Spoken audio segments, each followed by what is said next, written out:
Hola, iniciamos la grabación entonces de la clase correspondiente al tema de la corporación empresarial. Es un tema previsto en este curso de Economía Política.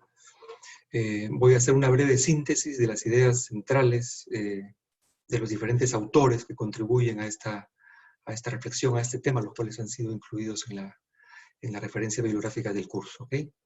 Va a ser una exposición breve y voy a utilizar, como es usual, una presentación, ¿no? Que es la que tenemos acá. Ese es el tema entonces que vamos a ver el día de hoy, muy brevemente. En realidad vamos a concentrarnos en los primeros puntos, dejaré para otra grabación los puntos siguientes, ¿ok? Entonces el punto de partida es entender el origen y la naturaleza de las corporaciones, ¿no? La definición del término corporación en el diccionario, corporación, corpo viene de cuerpo, es un cuerpo, un grupo de personas que está autorizado para operar como una sola entidad, es lo que se indica en el diccionario de la Real Academia Española, y es un término que se refiere a una empresa, pero naturalmente una empresa de grandes dimensiones, ¿no? Cuando uno utiliza la palabra empresa, en general puede estarse refiriendo a una sociedad muy pequeña, ¿no? Puede ser en realidad una empresa unipersonal, ¿no? Cuando hablamos de corporación estamos hablando en realidad de algo más grande, ¿no?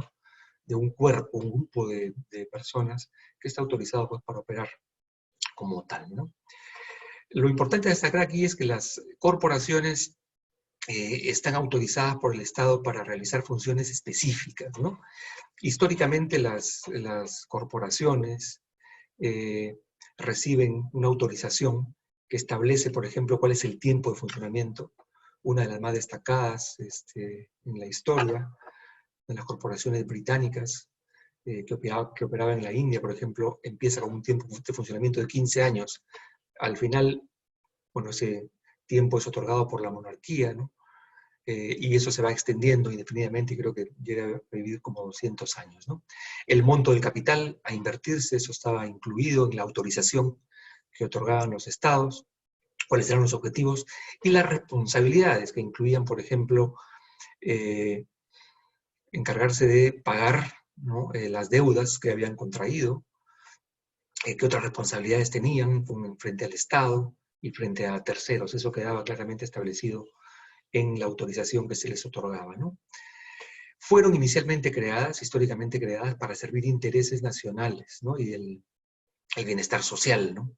Por ejemplo, una corporación constituida para construir un puente sobre un río, ¿no? Un grupo de personas, de privados, le pedían autorización al Estado, al monarca, o a quien fuera la autoridad a cargo, para construir el puente y a cambio recibían pues un peaje, unos ingresos para recuperar la inversión, ¿no?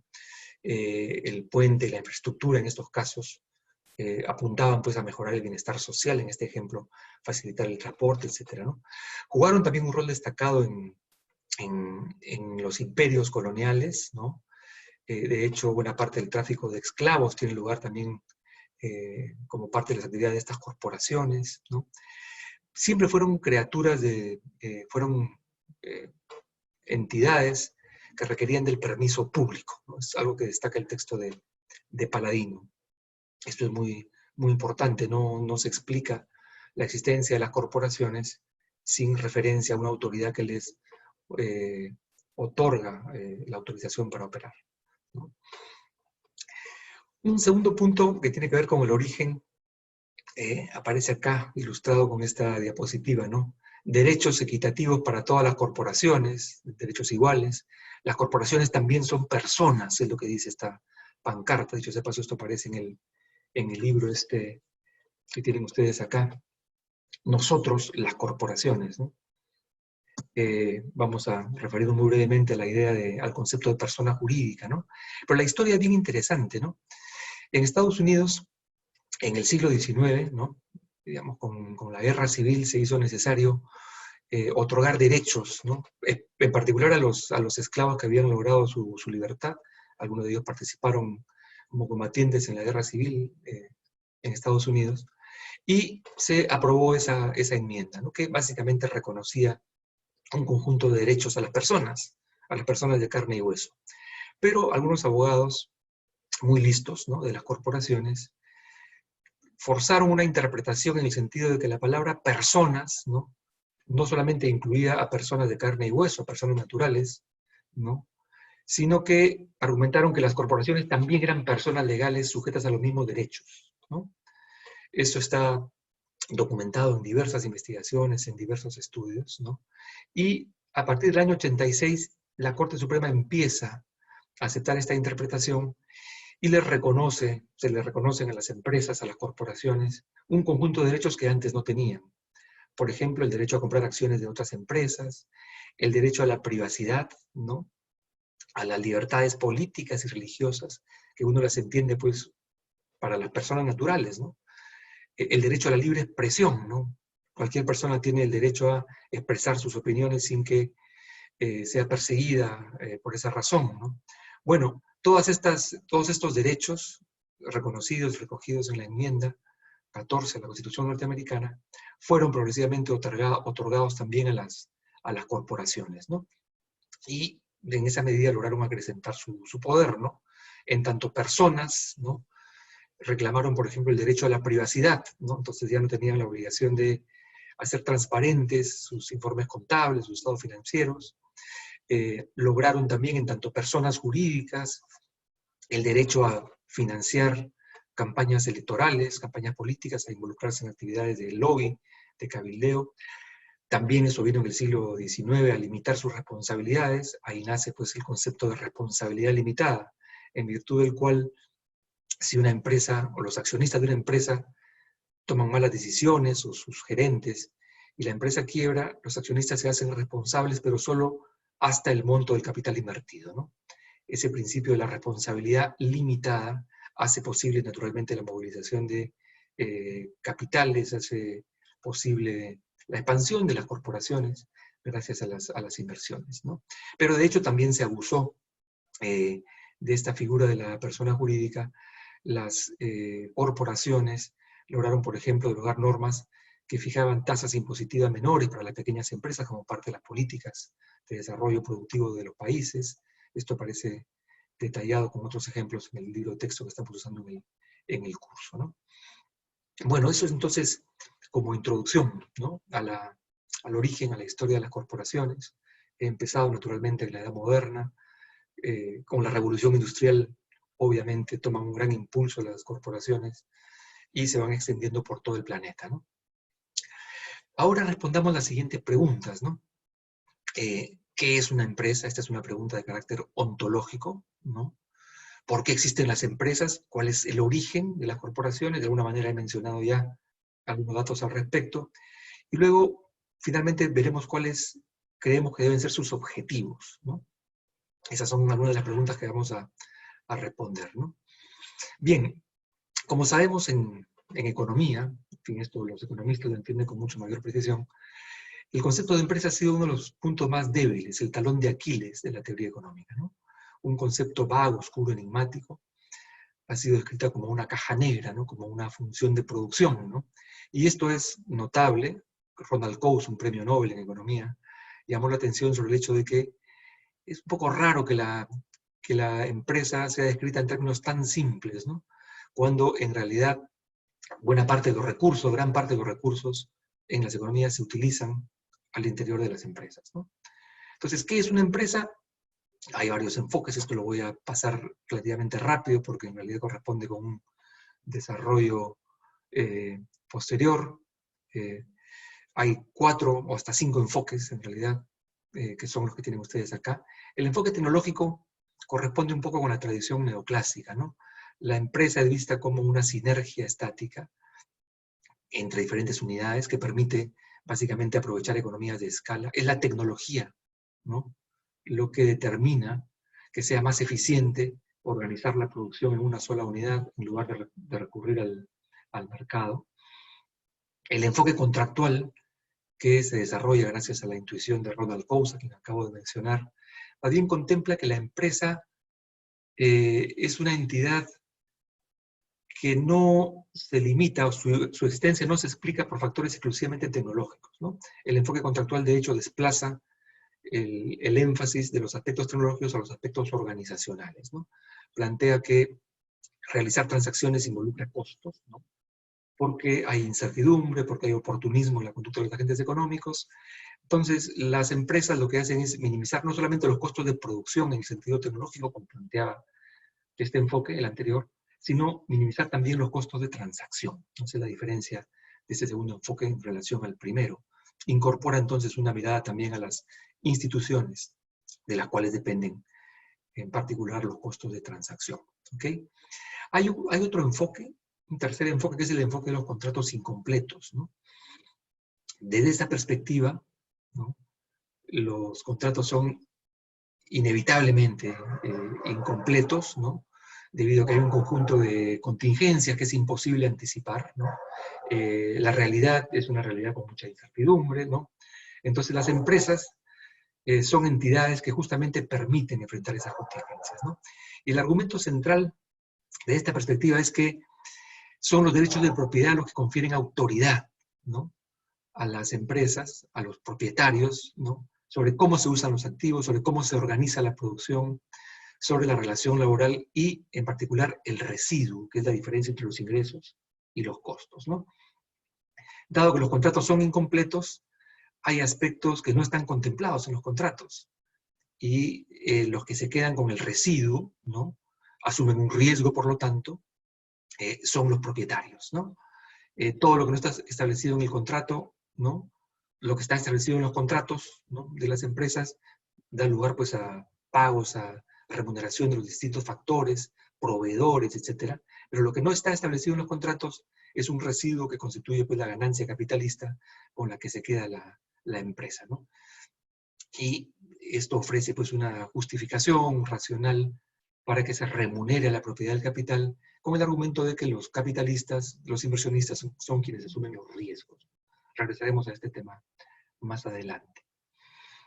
Bueno, estos tres enfoques que acabo de enumerar, el enfoque tecnológico, el enfoque contractual y de los contratos incompletos, los tres conciben pues a la empresa como un mecanismo para reducir costos, ¿no?, y para generar ganancias, ¿no? Y no aparece la palabra poder, la dimensión del poder no aparece en estos tres enfoques. No se destaca que el principal, ¿no?, tiene poder sobre la gente, ¿no? El principal, digamos, es el propietario en este enfoque, ¿no? El agente es el que administra sus activos, por ejemplo, el gerente. El abuso de este poder a cargo del principal, de repente no le genera costos al principal, pero sí genera costos a los agentes, ¿no? Y puede haber ineficiencia como resultado de estas asignaciones de recursos, ¿no? Esa es una de las limitaciones en general de la que adolecen, en realidad, los tres enfoques, ¿no? No aparece la dimensión del poder, ¿no? Hay un cuarto enfoque que es el enfoque evolutivo, ¿no?, que destaca las diferencias en las empresas dependiendo de la trayectoria seguida y sobre todo el desarrollo de rutinas, ¿no?, y capacidades que son conjuntos de rutinas, ¿no? En este contexto, por ejemplo, el post-pandemia, lo que se puede anticipar es que las empresas van a modificar sus rutinas, sus procedimientos, ¿no?, porque vivimos en un nuevo escenario, en un nuevo contexto. Estas rutinas pues son análogas a los genes de los organismos vivos, ¿no? Y ofrecen, ¿no?, ofrecen una comprensión sobre lo que es regular y predecible en el comportamiento de las empresas. No voy a desarrollar más este enfoque. Para llegar al enfoque que más me interesa destacar, porque estamos en un curso de economía política, hemos visto anteriormente cómo las empresas capitalistas lo que hacen es extraer el plusvalor, ¿no?, generado en la explotación de la fuerza laboral y acumulan capital, ¿no? Noam Chomsky se refiere a ellas como una forma de totalitarismo, ¿no? Destaca la jerarquía, el ejercicio del poder, la dimensión vertical. Y este autor, Zingales, destaca el hecho de que cuanto más poder de mercado tienen las empresas, mayor habilidad y necesidad tendrán de poder político, justamente para poder mantener su poder de mercado, ¿no? Usan el dinero para obtener poder político y el poder político lo utilizan para hacer dinero, ¿no? Parece un argumento circular y tautológico, pero no lo es, como vamos a ver, ¿no? Bueno, pasemos al segundo punto muy rápidamente sobre el control de las corporaciones. Hay un postulado central en la microeconomía convencional y es que la conducta de las empresas se caracteriza o se orienta al objetivo de maximizar las ganancias esperadas. Bueno, esto tiene bastante sentido cuando hablamos de empresas pequeñas, en las cuales el propietario de la empresa es al mismo tiempo el gerente de la empresa. Las famosas pymes, por ejemplo, ahí el dueño de la empresa es el gerente, es el vendedor, a veces es el hombre de orquesta que hace todo, ¿no?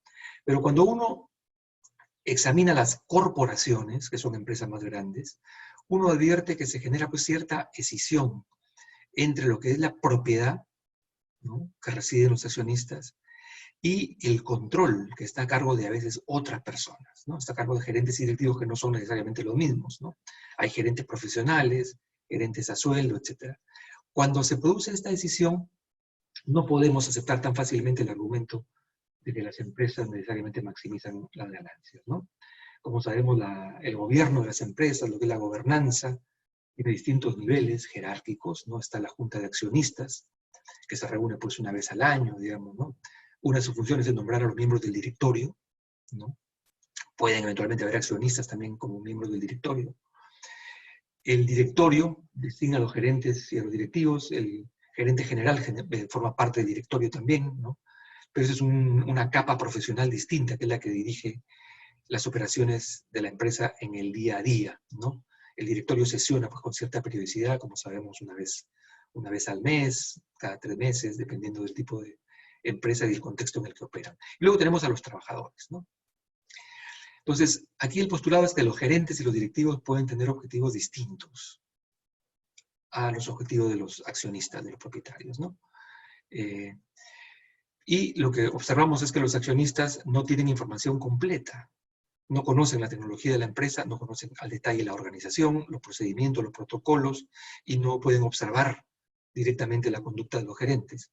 Entonces, esta asimetría informativa da lugar a distintos problemas de riesgo moral, ¿no?, que se presentan en realidad a varios niveles, ¿no? En esta relación entre accionistas y directorio, o entre el directorio y los gerentes, entre los accionistas y los gerentes y los trabajadores, hay problemas de riesgo moral y hay asimetrías informativas, ¿no? Acá hay un texto de Tirol, otro premio Nobel en economía, que destaca, por ejemplo, cómo los directivos, los que realmente dirigen la empresa, pueden ser adversos al riesgo, pueden ser reacios a tomar decisiones difíciles, puede ocurrir que se involucran en demasiadas actividades fuera de la empresa, ¿no?, que no son rentables, o que invierten en exceso, que les interesa que la empresa crezca, sin importar cómo crece, sin importar la calidad, o pueden incurrir también en actos de nepotismo, etcétera, ¿no? Y esto no es observable, incluso en casos extremos, que no son tan extremos por lo que hemos visto en el Perú en los últimos años, ¿no? Se involucran también en actividades delictivas, ¿no? Bien, ahora, hay distintos mecanismos, ciertamente, que pueden limitar esta conducta. Este primer mecanismo es bien importante, ¿no? Los accionistas pueden tratar de incentivar a los gerentes, remunerándolos no solamente con un sueldo fijo, sino además pueden darles bonos de productividad o pueden entregarle acciones, ¿no? Pueden convertir a los gerentes en propietarios, ¿no? Gerentes que reciben un sueldo y según su desempeño se los premia entregándoles acciones de las empresas, ¿no? Se convierten también en accionistas. Bueno, en esos casos pueden generarse pues efectos perversos, como sabemos. Los gerentes pueden estar más interesados en inflar, a veces artificialmente, el valor de las acciones, por ejemplo, recomprando acciones con las utilidades de las empresas, en lugar de invertir en mejorar la productividad, en lugar de invertir en estrategias que fortalezcan las capacidades de la empresa en el mediano y el largo plazo, ¿no? En fin, hay un conjunto de mecanismos adicionales que no voy a detallar en este momento, pero que pueden ser materia de discusión posterior. Dicho de paso, son mecanismos que tienen también sus propias limitaciones. Acabo de mencionar la limitación que tiene el otorgar incentivos en la forma de bonos, por ejemplo, y acciones a los gerentes de las empresas, ¿no? Bueno, otro dato destacado, ¿no?, una observación en este texto de Paladino, es que la propiedad está mediada por una larga cadena de inversionistas, ¿no? el interés de los propietarios de la empresa, de los accionistas, a veces se orienta pues a recibir comisiones, porque los accionistas están en el negocio de la compra y venta de acciones, ¿no?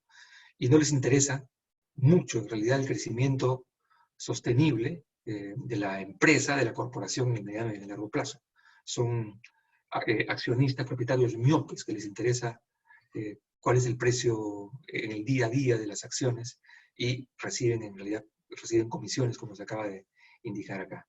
Paladino destaca, sin embargo, que hay dos tipos de accionistas que sí tienen poder real, que son accionistas, por ejemplo, minoritarios, que están muy involucrados, activistas los llaman, en dirigir la empresa, en ejercer poder efectivo, a veces logran apalancar, negociar, representar a otros accionistas y tienen más votos, por ejemplo, y pueden elegir a los directores o elegirse ellos mismos. Y también los fondos privados de capital, ¿no?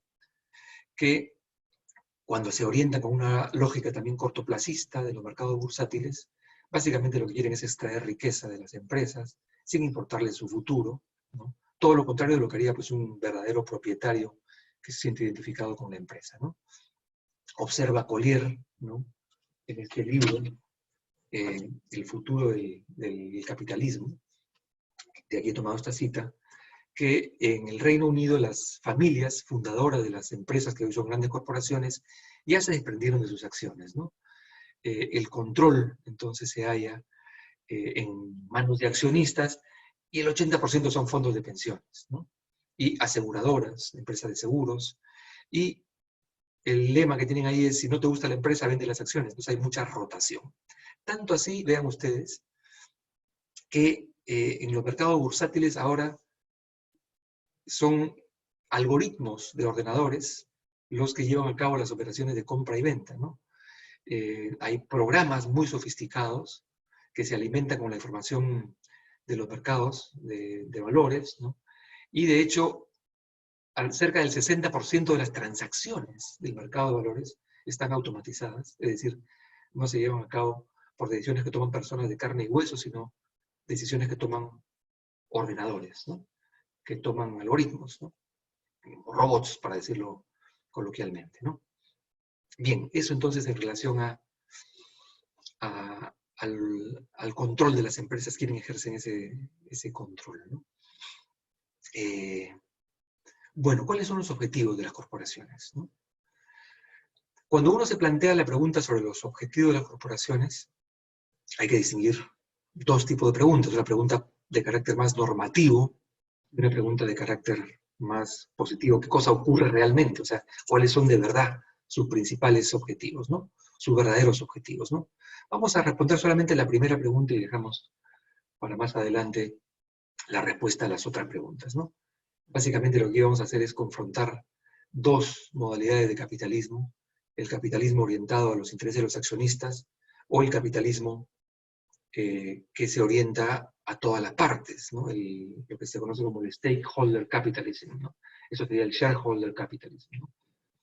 Vamos a ver qué consecuencias tiene entonces que se adopte uno u otro objetivo en el desempeño de las empresas y en el bienestar de la sociedad, ¿cierto? Bueno, yo quería comentarles lo siguiente. Vivimos un momento fascinante, ¿no? He copiado acá la imagen de la pantalla de los organizadores del foro que tiene lugar todos los años en Davos. Como ustedes saben, en Davos se reúnen todos los años los principales líderes empresariales y políticos del mundo, ¿no? Y si ustedes entran a esta página web del foro de Davos, observarán pues que la visión del stakeholder capitalism llega a Davos, ¿no? Ya los líderes del mundo se dan cuenta que no pueden sostener el argumento de que las empresas solamente se deben gobernar y dirigir en función de los intereses de los accionistas. Hay que tener en cuenta a todas las partes interesadas, que son todos los stakeholders, ¿no? Esta es otra copia de la pantalla de lo que vendría a ser la CONFIEP en Estados Unidos, ¿no? En Estados Unidos hay una organización de las grandes corporaciones que se conoce como la Business Roundtable, ¿no? Nuevamente también en este caso, la Business Roundtable redefine, ¿no?, el propósito de la corporación para que sea una corporación, que las corporaciones en realidad se orienten a promover una economía que sirva a todos los americanos, a todos los ciudadanos, y no solamente que sirva a los accionistas y a los propietarios de las corporaciones, ¿no? Bueno, estos anuncios, el anuncio de los líderes en Davos y el anuncio de la principal organización empresarial norteamericana, de las grandes empresas, ¿no?, han sido recibidos con cierto escepticismo, ¿no? Hay un artículo de Joseph Stiglitz, también premio Nobel en Economía, ¿no?, quien destaca, quien se plantea la pregunta, ¿no? ¿Volvió realmente el capitalismo de las partes interesadas, el stakeholder capitalism? ¿Ha regresado? ¿Ha sido asumido realmente? ¿Creen realmente en lo que dicen? ¿O es un mero gesto retórico, ¿no?, frente a una reacción popular frente a los abusos que hay, ¿no? Y destaca Stigler, perdón, no es Stigler, es Stiglitz, ¿no? Acá hay un error que voy a corregir.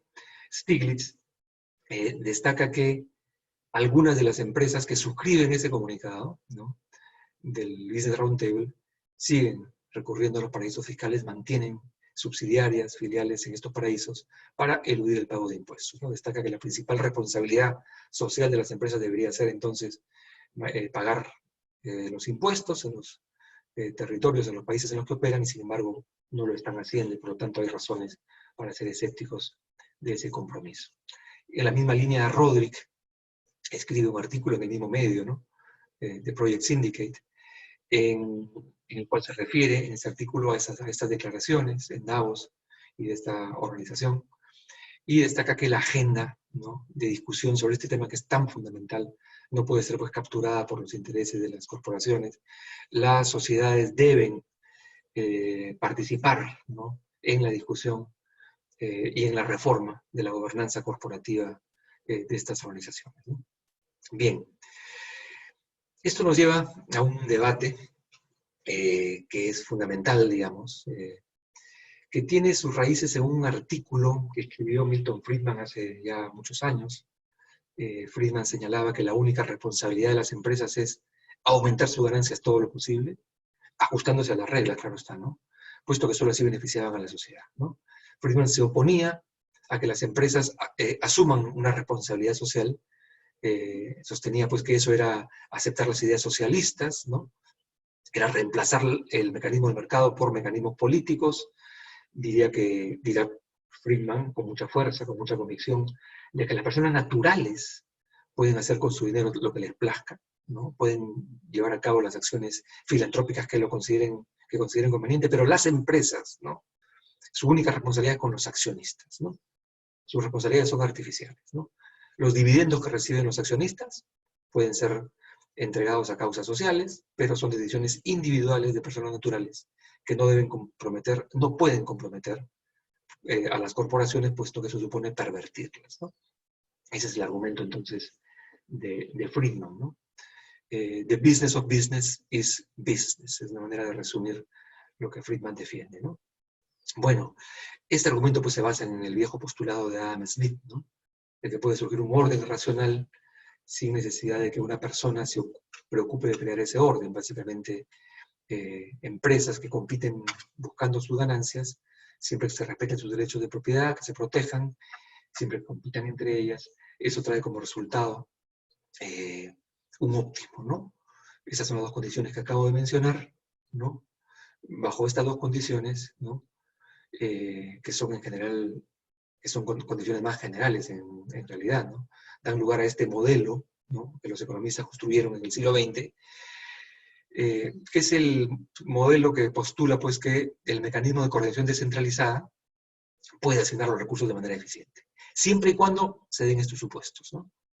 Pero estos supuestos, como sabemos, no se verifican en la realidad.